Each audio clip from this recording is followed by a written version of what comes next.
Back to the garage.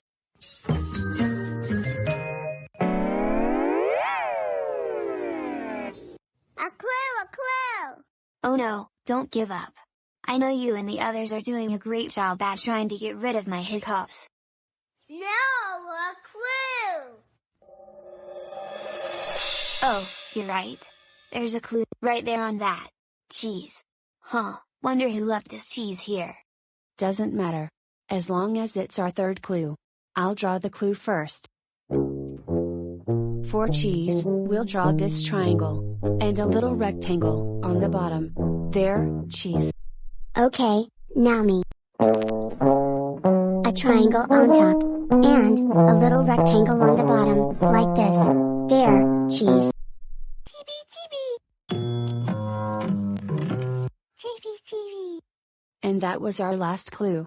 We have all three clues to figure out who can scare Saucer's hiccups away. We're ready to sit in our thinking chair. Let's go. Now that we're in our thinking chair, let's think. So, who do you think can scare Saucer's hiccups away with these footprints? Whiskers. And cheese. The way I see it, these little footprints could be made by a little animal of some sort.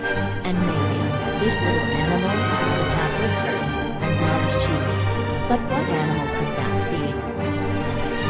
A mouse? A mouse. A mouse, of course. A mouse has footprints like these, they have whiskers, and their favorite food is cheese. A mouse is sure to scare Saucer's hiccups away. Yeah. That's it. We just figured out Magenta's clues. We sat on down, figured it out. What Magenta's clues were all about. Wow, you know what? We're really smart. Now before we do the mouse, let's head over to the geysers first. If that doesn't work, we'll do the mouse. Let's go.